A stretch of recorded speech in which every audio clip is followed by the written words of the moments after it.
Hey guys, welcome back to another episode of Home Supply How-Tos. Today we're going to be doing a fall checkup on this furnace. Here we have a 90% furnace. We're going to do just a couple of things you can check and make sure that it's working properly so you can be ready for that winter season.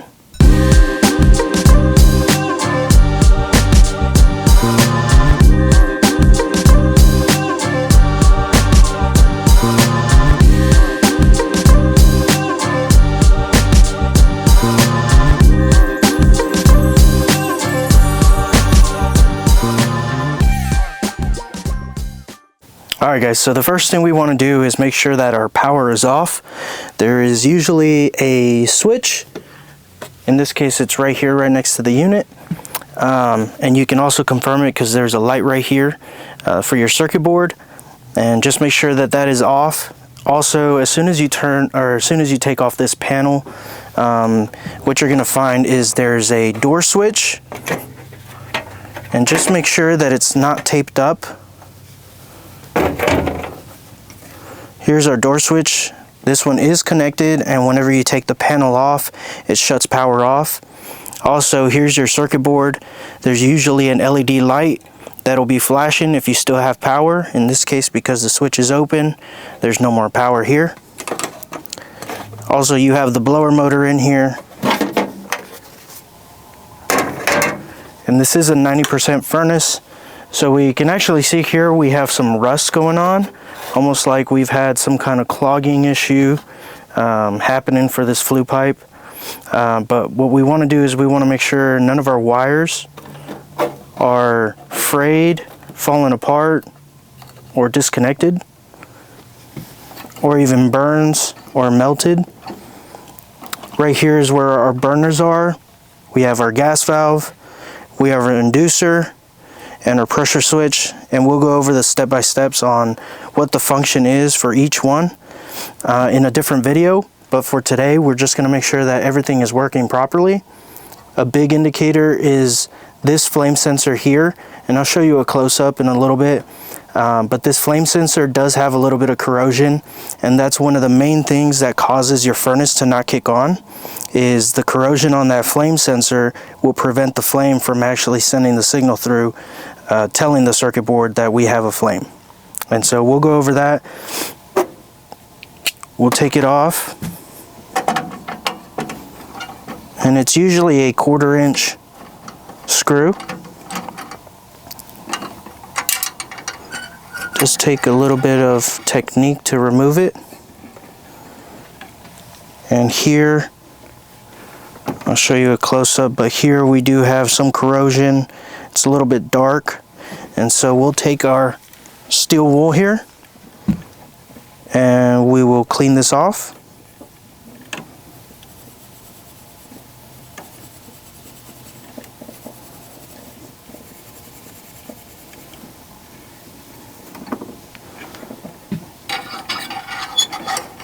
And then we can place that back on.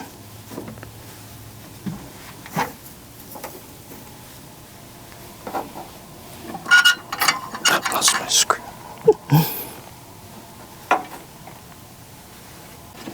Now this does take some technique because you're working on a very tight space. But your flame sensor should go right back where it's supposed to go. There's only one way in. And then you do have some rollout switches here at the top. Same thing, you just want to make sure that those rollout switches, the wires aren't falling apart, or the switch itself isn't melted or looks broken. And just make sure that all your wires are fastened properly. Once you make sure that all your wiring is good, your flame sensor is clean, we do want to check the gas valve operation. So we're going to kick it in heating. We're going to turn on or close our panel. We're going to turn it on, and I'll show you a quick video on how the flames look. Video.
All right guys, so we've identified that this drain line is actually tied in with the water heater, and so we're not going to be able to blow it out.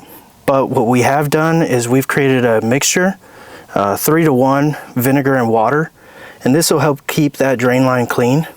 So we're just going to dump it in there.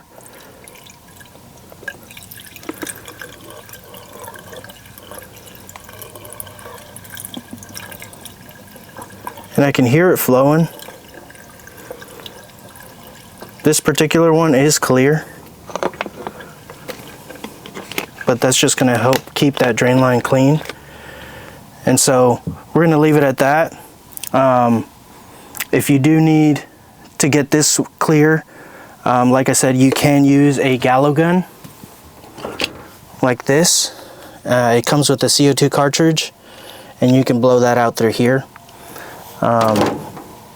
But in this particular one, you may need to get a plumber if it does clog up, to make sure that he can ensure that that water heater doesn't get damaged, and to make sure that this drain line is clear. Lastly, what we're going to do, we already have power off, but we are going to check this capacitor that's in here for that blower, and so we'll do that now. Okay, so we've opened the blower compartment. We shut off power already at our disconnect here. Another 1/4-inch screw that's here. We're going to be testing the capacitor.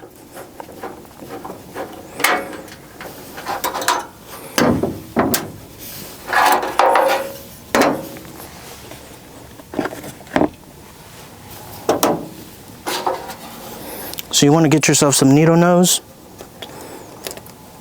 Pull your wires off.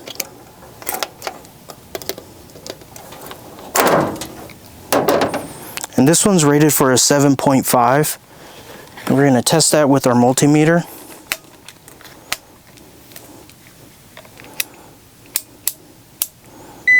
This one already says it's microfarads, so just make sure you check the specs on it. We're looking for a 7.5. This one's reading a 6.5, in which case we would recommend to get this replaced because it's a plus or minus 6%, and so we're definitely under that. But function-wise, it is okay right now, so we're going to go ahead and put it back on.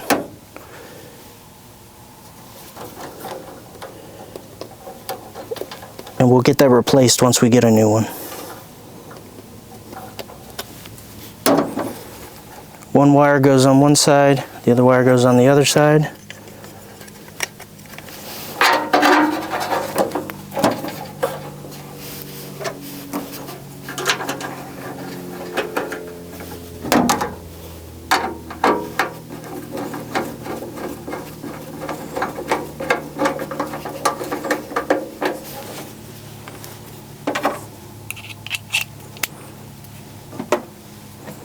And we're good to go. We'll just put our panels back on, kick on power, and just retest it and make sure everything kicks back on.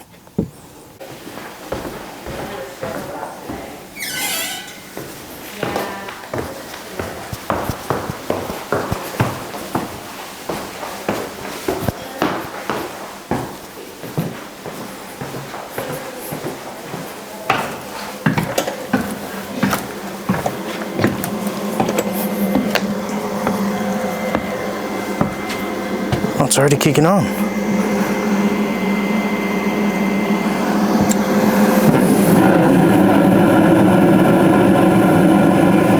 All right. So we have good flames. Just want to make sure that your flames aren't blowing outward, going all over the place. They're going straight through the tubes, straight through that heat exchanger.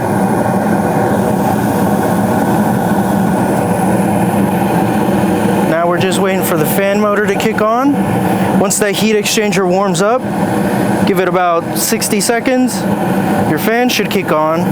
And if you have a vent stack, you can feel the blower going off, or come over here where your filter is,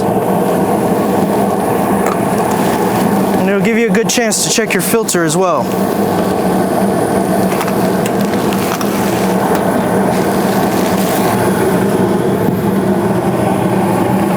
filter looks okay. And I can feel the fan kicking on.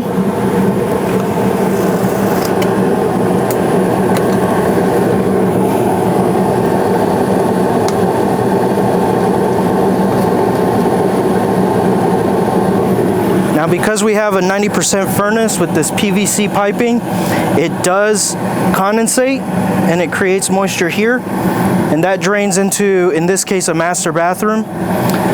So what we're going to do is we're going to make sure that this drain line is clear, and we have different methods of checking that. If you do have a clog, we do have this gallo gun. It comes with a CO2 cartridge that you can fit on this PVC pipe and clear that drain if it is clogged up.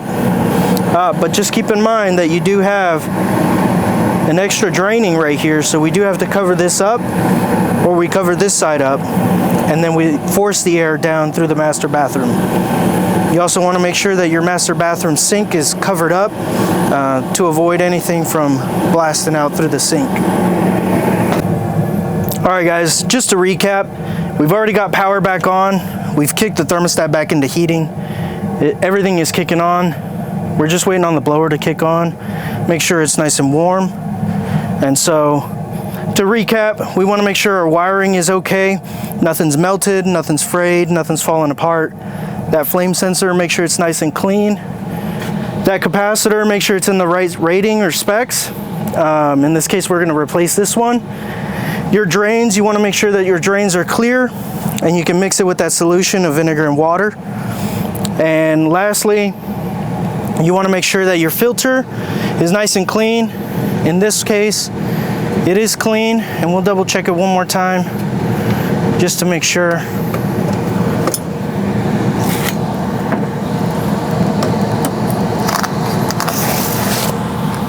There we are. So there's usually a marking. This one's a 20-25 by 1, and just make sure you get the right one. And the homeowner here has some extra ones down there.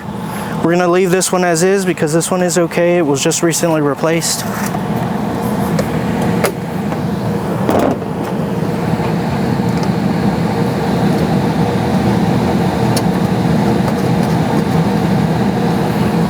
And that's all you need for a little heating maintenance.